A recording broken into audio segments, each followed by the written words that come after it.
میرے مصطفیٰ کریم علیہ السلام نے فرمایا بدترین دعوت ہے جس میں امیر بلائے جائے غریب نہ بلائے جائے. وہ بدترین دعوت حضرت ابراہیم کا طریقہ رہا ساری زندگی مہمان نوازی. ایک وقت ایسا آیا کہ اللہ تعالیٰ نے حضرت ابراہیم کو بہت زیادہ مال عطا فرمایا. اتنے اونٹ گنے نہیں جاتے، گائیں اتنی زیادہ کہ شمار نہیں ہوتے، بکرے بکریاں اتنی زیادہ کہ شمار، بہت زیادہ مال اللہ نے عطا فرمایا. اور ابھی کچھ عرصہ پہلے آپ پیچھے جائیں نا تو جو لفظ مال تھا وہ روپے پہ تو بولا ہی نہیں جاتا، وہ جانوروں پہ بولا جاتا. بہت زیادہ مال اللہ نے دیا، بکریاں، گائیں، اونٹ، بیل، بڑا کچھ. رب کریم نے فرشتوں سے فرمایا کہ واتخذ اللہ ابراہیم خلیلا، ابراہیم میرا دوست ہے.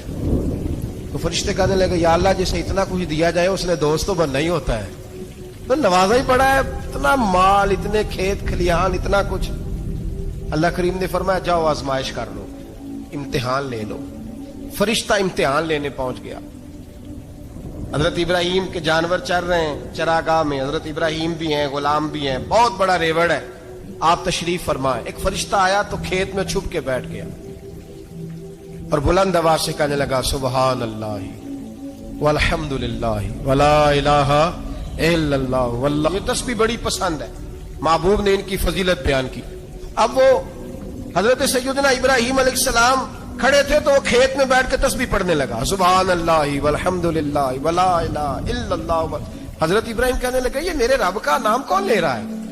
بڑی اس کی میٹھی آواز ہے، بڑی، کون ہے؟ ڈھونڈنے لگے، گھومتے گھومتے اس کے پاس چلے گئے. فرشتہ انسانی شکل میں، تو میرے رب کا ذکر کر رہا تھا؟ اس نے کہا میں ہی کر رہا تھا. فرمانے لگے یار ایک دفعہ پھر نہیں کرتا؟ تو کہنے لگا ابراہیم پہلے تو میں اپنی مرضی سے کر رہا تھا، تو کہتا ہے تو پیسے لگیں گے، پیسے ہیں تو کر دیتا ہوں. حضرت ابراہیم کہنے لگے بول تو کیا لے گا؟ میرے اللہ کا ذکر سنانے کا کیا لے گا؟ کہنے لگا جتنی بکریاں آپ چلا رہے ہیں ساری دے دے تو میں اللہ کا ذکر سنا دیتا ہوں. اور آپ نے فرمایا بس جا تیری ساری ہوئی، میرے رب کا ذکر سنا.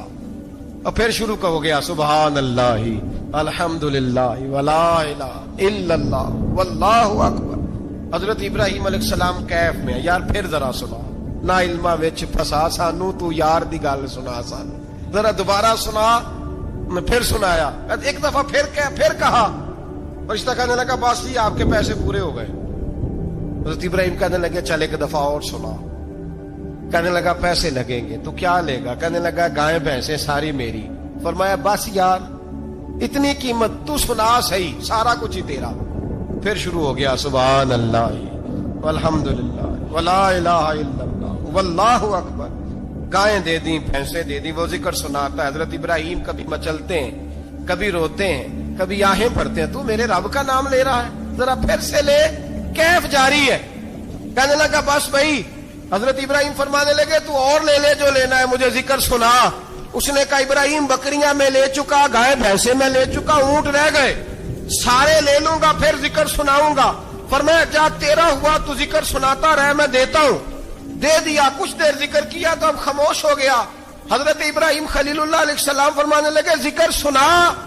کہنے لگا ابراہیم اب تیرے پاس دینے کو کیا ہے؟ ہر چیز تو میں لے چکا. آپ فرمانے لگے یہ گائے بھینسیں بکریاں چرانے کے لیے تجھے کوئی نوکر ملازم بھی تو چاہیے نا. تو اس طرح کر مجھے رکھ لے، میں روٹی نہیں مانگوں گا، کھانا نہیں مانگوں گا، تو اللہ کا ذکر سناتا رہنا، میں تیرے جانوروں کی نوکری کرتا رہوں گا. حضرت ابراہیم علیہ السلام نے جب یہ کہا نا، فرشتے کی آنکھوں میں آنسو آ گئے. تر دامنی پہ شیخ ہماری نہ جائیے، ہم دامن نچوڑ دیں تو فرشتے وضو کریں. فرشتہ رو پڑا اور کہنے لگا ابراہیم مجھے سینے سے لگاؤ، آپ واقعی اس قابل ہے کہ اللہ آپ کو اپنا دوست بنائے، واقعی اس قابل ہے کہ رب آپ کو اپنا. حضرت ابراہیم علیہ السلام کا خدا سے محبت کرنے کا نرالا انداز. اور میرے بھائی یہی محبت انہیں میرے مصطفیٰ سے بھی تھی.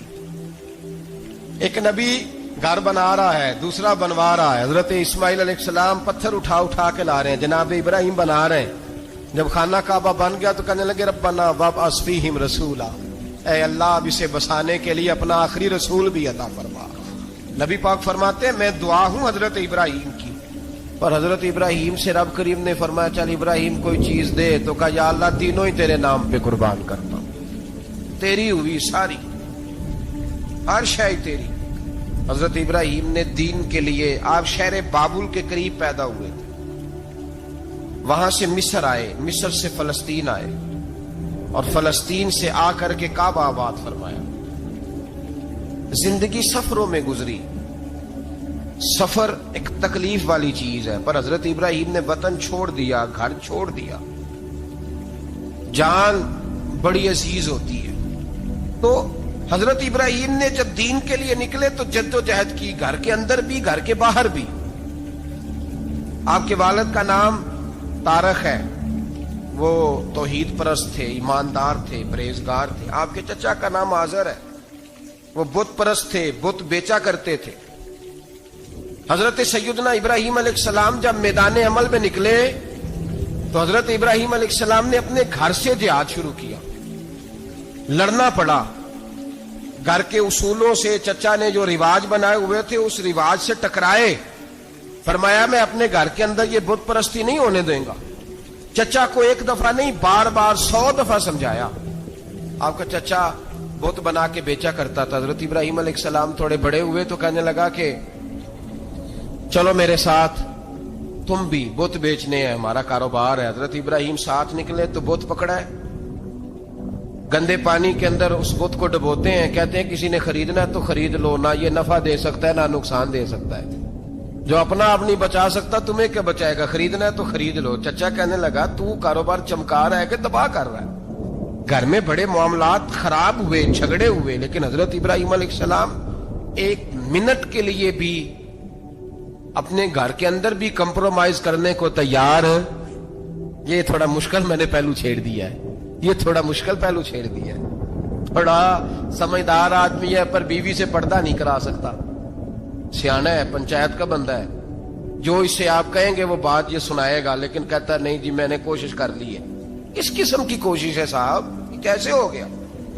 حضرت ابراہیم علیہ السلام نے گھر کے اندر سے فرمایا نہیں کرنے دوں گا، گھر کے اندر بھی ٹکرائے، فرمایا تم جو بھی ہو، پاش پاش کیا چچا کے اصولوں کو، اور باہر جب نکلے تو صرف علاقے کے چیئرمین سے نہیں ٹکرائے، ایم پی ایم این اے وزیر مشیر سے نہیں ٹکرائے، سپر پاور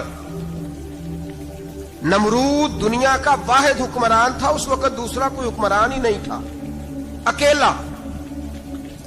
اکیلے حکمران سے جا کر ٹکرائے، کوئی ساتھ فوج نہیں تھی، کوئی ساتھ ان کے طاقت بظاہر دنیا داری کی کوئی نہیں تھی، پر حضرت ابراہیم جا کے ٹکرائے، اور میرے رسول پاک صلی اللہ علیہ وسلم نے سند بیان کی، فرمایا افضل الجہاد کلمۃ الحق عند سلطان الجابر، فرمایا سب سے افضل جہاد یہ ہے کہ تو ظالم بادشاہ کے سامنے کھڑے ہو کے حق بات بیان کر دے، یہ سب سے بڑا جہاد ہے، یہ سب سے افضل الجہاد کلمۃ الحق عند سلطان الجابر، سب سے بڑا جہاد۔ حضرت ابراہیم کھڑے ہو گئے، سپر پاور سے ٹکرائے۔ یہاں ہم لوگ حکمتوں کا شکار ہیں، دیکھیں گے، کریں گے، سوچیں گے، اور مولوی صاحب کو ویسے کہتے ہیں آپ پرہیز کریں سیاسی باتوں سے۔ بھئی اللہ کے ہر نبی نے جا کے وقت کے ظالم حکمران کو لتاڑا ہے، للکارا ہے، یہ تو مشن انبیاء ہے۔ حضرت سیدنا ابراہیم علیہ السلام نے جو اس کو جا کے کہا کہ تو جھوٹ بولتا ہے، تو جھوٹا ہے، تو خدائی کا دعویٰ کرتا ہے، تو بہت بڑا ظالم ہے، اور قرآن مجید نے اس ساری بات کو بیان فرمایا۔ حضرت ابراہیم علیہ السلام سے کہنے لگا میں رب ہوں، تو آپ نے فرمایا میرا رب تو وہ ہے جو زندہ کرتا اور مارتا ہے، تو پھر آپ حق بات بیان کریں گے تو اللہ مارے گا کہ بندہ مارے گا؟ کچھ بھی نہیں ہوتا، کیونکہ زندگی موت کس کے ہاتھ میں ہے؟ اللہ کے ہاتھ میں، زندگی موت اللہ، کچھ بھی نہیں ہوتا۔ انسان صحیح سمت کا تعین کرے اور صحیح چلے۔ حضرت علی شیر خدا سے کسی نے کہا تھا کہ آپ کے بڑی دشمنی ہے، کوئی محافظ رکھ لیں۔ آپ فرمانے لگے موت خود بہت بڑی محافظ ہے، وقت سے پہلے آتی ہی نہیں، بڑی محافظ ہے، وقت سے پہلے۔ علامہ نورانی رحمت اللہ تعالی علیہ کراچی جیسے شہر میں رہا کرتے تھے، جہاں گام گام پہ خطرہ تھا، لوگوں نے کہا حضرت اتنے بڑے لیڈر ہو، آپ کی جماعت کی 62 سیٹیں ہوئی قومی اسمبلی میں، ایک ایسا وقت بھی آیا تو کوئی ایک آدمی بندوق والا، آپ فرمانے لگے مجھے ضرورت ہی نہیں، اس لیے کہ جس خدا رسول کے لیے میں نکلا ہوں وہ خود ہی حفاظت کرنے والے ہیں، ضرورت نہیں ان چیزوں۔ تو بھائی حضرت ابراہیم ٹکرائے، اور آپ کا انداز کیا ہے؟ جا کے کہا کہ تو نہیں، خدا وہ ہے جو زندہ کرتا اور اس نے ایک بیوقوفوں جیسی دلیل دی. ایک آدمی کو کل پھانسی دینی تھی تو اس کو بلایا, کہنے لگا تجھے کب پھانسی ہے؟ اس نے کہا کل. کہنے لگا جا تجھے آزاد کیا, زندگی دی, اس کو چھٹی دے دی. ایک عام آدمی بیچارہ بیٹھا تھا, اس کو پکڑ کے نا کہنے لگا اس کی گردن اڑا دو. کہنے لگا دیکھ لو میں بھی زندہ کرتا اور مارتا ہوں, وہ جو کل مرنے والا تھا میں نے زندہ کر دیا ہے, اور جس کو پتہ ہی نہیں تھا کہ میں نے مرنا ہے اسے پکڑ کے میں نے مار دیا ہے. یہ بیوقوفوں جیسی دلیل ہے. حضرت سیدنا ابراہیم علیہ الصلوۃ والسلام چاہتے تو اسی وقت دلیل توڑ دیتے کہ تو کیا بیوقوفوں جیسی بات کر رہا ہے, اگر تو زندگی دیتا ہے تو مرے ہوئے میں جان ڈال کے دے جس کو تو نے مارا ہے. لیکن حضرت ابراہیم نے دیکھا کہ بیوقوف ہے, بیوقوفوں سے بحث نہیں ہوتی, دلیل بدل لی جاتی ہے, ان کی عقل کے مطابق بات کی جاتی ہے. حضرت ابراہیم فرمانے لگے میرا رب وہ ہے جو سورج مشرق سے نکالتا ہے اور مغرب میں غروب کرتا ہے, تو اگر رب ہے تو تو مغرب سے نکال کے مشرق میں غروب کر. فبہت الذی کفر, کافر لاجواب ہو گیا, اس کے پاس اس چیز کا کوئی جواب نہیں تھا. علامہ اسماعیل حقی نے ایک خوبصورت فقرہ لکھا ہے, خوبصورت, جان ڈال دی ایک جملہ کہہ کے. حضرت سیدنا علامہ اسماعیل حقی رحمت اللہ علیہ فرمانے لگے چونکہ نمرود بیوقوفوں جیسی باتیں کر رہا تھا, اگر وہ یہ کہہ دیتا نا کہ میں سورج کو نکالتا ہوں مشرق سے, میں غروب کرتا ہوں معاذ اللہ مغرب میں میں نکالتا ہوں, تو آپ اپنے رب سے کہیے کہ وہ مغرب سے نکال کے مشرق میں غروب کرے. علامہ اسماعیل حقی فرماتے ہیں رب کریم کی آواز قدرت تھی, مالک حضرت ابراہیم علیہ الصلوۃ والسلام کے اس, اگر وہ کہہ دیتا اور حضرت ابراہیم دعا کر دیتے تو رب کریم نے فرشتوں کو تیار بٹھایا ہوا تھا. فرمایا اگر یہ کہہ دے میرے خلیل سے کہ سورج مغرب سے نکال کے مشرق میں غروب کرنا ہے تو تیار رہنا, جس طرح خلیل کہیں گے ویسے ہی کر دیں گے.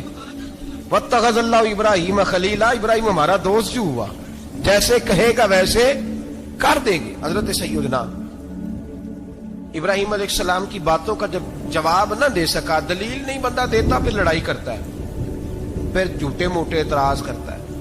دلیل ختم ہوتی ہے تو لوگ ذاتیات میں اترتے ہیں, کہتے ہیں یہ کھانستا صحیح نہیں, دیکھتا صحیح نہیں. دلیل ختم, اب ذاتیات پہ اترے, کہنے لگے مجھے پتہ چلا ہے کہ یہ فلانی جگہ گیا تھا تو وہاں جا کے اس نے اس طرح کیا ہے. پھر لوگ ذاتیات پہ اترتے ہیں, جب دلیل کا جواب دلیل سے نہیں دے پاتے پھر ذاتیات پر اتر کر حملے کرتے ہیں. حضرت ابراہیم کے دلائل کا جواب نمرود نہ دے سکا تو کہنے لگا کہ اس کو آگ میں ڈال دو. قوم گئی ہوئی تھی ساری, آپ نے بات سنی ہوئی ہے, میں نے صرف اشارہ دینا ہے, میلے پہ حضرت سیدنا ابراہیم علیہ السلام نے سارے بت توڑ دیے, کلاڑا بڑے بت کی گردن پہ رکھا. واپس آئے, کہنے لگے بت کس نے توڑے ہیں؟ تو فرمایا اس سے پوچھو جس کی گردن پہ کلاڑا ہے. کہنے لگے یہ تو بول ہی نہیں سکتا. تو فرمانے لگے بڑے بیوقوف ہو, جو بولتا ہی نہیں, سنتا ہی نہیں, اپنا آپ نہیں بچا سکتا, اس کی پوجا کرتے ہو. کہنے لگے پکڑو, دلیلیں ختم ہو گئی, اس کو آگ میں ڈالو. بہت بڑی حویلی 45 فٹ مربع پہ مشتمل ایک حویلی بنائی گئی اور 45 فٹ اونچی. مختلف روایات, علامہ اسماعیل حقی کہتے ہیں کہ 3 مہینے تک نمرود نے کہا کہ اس کے اندر لکڑیاں ڈالو. لوگ پوچھنے لگے کتنی دنیا جلانی ہے؟ کہنے لگا بندہ تو ایک جلانا ہے, پر بندہ بڑا تگڑا ہے, ایک بندہ. 3 مہینے لکڑیاں ڈالی گئیں. اور لوگوں کی جو تہمات ہوتی ہیں نا وہ بڑی عجیب ہوتی ہیں. تہمات میں نے بڑی تفصیل سے رمضان المبارک میں گفتگو کی تھی. بدشگونی, تہمات لوگ لیتے ہیں. اس وقت بھی لوگ تہمات کا شکار ہو گئے. عقیدہ بگڑ جاتا ہے تو وہ عجیب و غریب باتیں کرنے لگتا ہے. تہمات کا شکار ہو گئے. بیبیاں نظر مانتی, میں بیمار ہوں, اگر صحیح ہو گئی تو اتنے من لکڑی دوں گی حضرت ابراہیم کی آگ جلانے کے لیے. ایک عورت لے کے جا رہی ہے لکڑیاں. ایک نیک دل آدمی نے اس سے پوچھا کہاں جا رہی ہو؟ کہنے لگی میں نے منت مانی تھی تو حضرت ابراہیم علیہ الصلوۃ والسلام کو معاذ اللہ جلانے کے لیے لکڑیاں لے کے جا رہی ہوں. تو وہ رب کریم کے بندے کہنے لگے تو ڈھونڈتی رہے گی, تجھے وہ جگہ ملے گی نہیں. وہ بی بی کئی مہینے گھومتی رہی, جگہ ہی نہیں ملی جہاں لکڑیاں ڈالنی, ماری گئی. تہمات کا شکار ہوئے بہت سارے لوگ. تہمات کا بھائی, تہمات دین کے اندر منع ہے. تہمات دین میں کوئی نظر ماننا, کوئی کسی بزرگ کے مزار پہ جا کے سالے ثواب کے لیے کوئی چیز ماننا, یہ تو درست ہوا. لیکن غیر شرعی نظریں مان لینا کہ میں آگ کے گرد چکر لگاؤں گا، میں جناب وہاں جا کے یہ والا تماشا کروں گا، میں دھاگا باندھوں گا، میں رسا کاٹوں گا، میں وہاں گندے ہوں سے پانی پیوں گا، ان کی شریعت اجازت؟ یہ توہمات ہیں، بدشگونی ہے، دین میں ان کی کوئی گنجائش؟ آپ نظر ماننے سے پہلے بھی کسی عالم سے رابطہ کریں کہ میں منت مانگنے لگا ہوں تو کیسے ماننی چاہیے کا طریقہ پوچھیں، ایسے ہی غلط چیز کی منت تھوڑی مان لی جائے گی۔ 12 لامدام برسر مطلب حضرت ابراہیم کے لیے آگ جلائی گئی، 45 فٹ اونچی آگ ہے، پرندہ بھی اوپر سے گزرتا ہے تو نیچے گر جاتا ہے جل کے، اتنے دن لگا کے آگ جلائی گئی، اب حضرت ابراہیم کو جلایا جانے لگا ہے۔ یہاں تو موجیں ہے نا، جو کسی ادارے کا سربراہ ہے اس کے لیے موج ہے، کسی جگہ آفیسر بن گیا تو موج ہے، پیر صاحب کے لیے موج ہے، علامہ صاحب کے لیے موج ہے، خطیب صاحب کے لیے موج ہے، جلنا کس کو پڑتا ہے؟ وہ علی کوئی نہیں رہا اللہ ماشاءاللہ، وہ لوگ گزر گئے جو تکلیفیں سہ کے کام کرتے تھے، گزر گیا زمانہ، حضرت سیدنا ابراہیم علیہ السلام کو جلایا جانے لگا ہے، تو اب اتنی بڑی آگ ہے تو ڈالیں کیسے؟ شیطان نے تجویز دی کہ منجنیق بناؤ، منجنیق، بڑے بڑے بانس باندھ کے ان کے نیچے رسا باندھو، وہ جس طرح جھولنے کے لیے جھولا بنایا جاتا ہے اس طرح ایک منجنیق پرانے زمانے میں اس میں پتھر رکھ کے پھینکے جاتے تھے دشمنوں پہ، وہ منجنیق بنائی گئی کہ دور سے حضرت ابراہیم کو پھینکیں گے، ہاتھ حضرت ابراہیم کے باندھ دیے، پاؤں مبارک باندھ دیے، پوری زمین پہ ایک نام لینے والا خدا کا، اور اس کو آج رسیوں میں جکڑا ہوا ہے۔ جب پھینکا جانے لگا نا آگ میں تو حوریں رونے لگی، فرشتے تڑپنے لگے، اے اللہ یہ کیا ہونے لگا ہے؟ ایک تیرا خلیل اور وہ بھی آگ میں۔ فرمایا جاؤ جا کے اس سے کہو اگر تمہاری مدد لیتا ہے تو اسے بچاؤ۔ اب آگ کا فرشتہ آیا، کہا ابراہیم اگر تو کہے، او بھائی ان چیزوں کو کہانی سمجھ کے نہ سنا کریں، یہ داستان نہیں، یہ وہ طریقے ہیں جو ہمارے رسول نے ہمیں اپنانے کا حکم ارشاد فرمایا ہے، جو عقیدے، یہ وہ نظریات ہیں جو ہمیں اوڑھنے کو کہا گیا، اپنے رب کریم کی رضا پہ راضی رہنے کے یہ وہ خوبصورت مواقع ہیں صوفیاء نے جن کو بنا کر سمجھا کر ہم تک پہنچایا ہے۔ یہ ہے اہل طریقت کی باتیں، وہ کہتے ہیں یار جس حال میں رکھے راضی رہنا ہے۔ حضرت ابراہیم علیہ السلام کو پھینکا جا رہا ہے، فرشتہ آیا، اے اللہ کے خلیل اگر حکم دو تو اتنی ہوا چلاؤں کہ نمرودی جل جائے سارے، آگ ان پہ پھینک دی جائے۔ آپ نے فرمایا تو جا، تجھ سے مجھے کوئی کام نہیں۔ تھوڑی دیر کے بعد پانی کا فرشتہ آیا، کہا حضور اتنی بارش برساؤں گا کہ آگ بجھ جائے گی۔ فرمایا تو جا، تجھ سے کوئی کام نہیں۔ اب جب منجنیق میں رکھ دیے گئے، آگ میں جانے کا لمحہ ہے، تیاری ہے، حضرت جبریل امین حاضر خدمت ہوئے، کہا ابراہیم کوئی حاجت؟ فرمایا تجھ سے کوئی نہیں۔ کہا چلو مجھ سے نہیں تو رب کریم سے ہی بات کر لو، مجھے پتا ہے میں چھوٹا ہوں، آپ مجھ سے مدد کیوں لوگے، رب کریم سے ہی بات کر لیں۔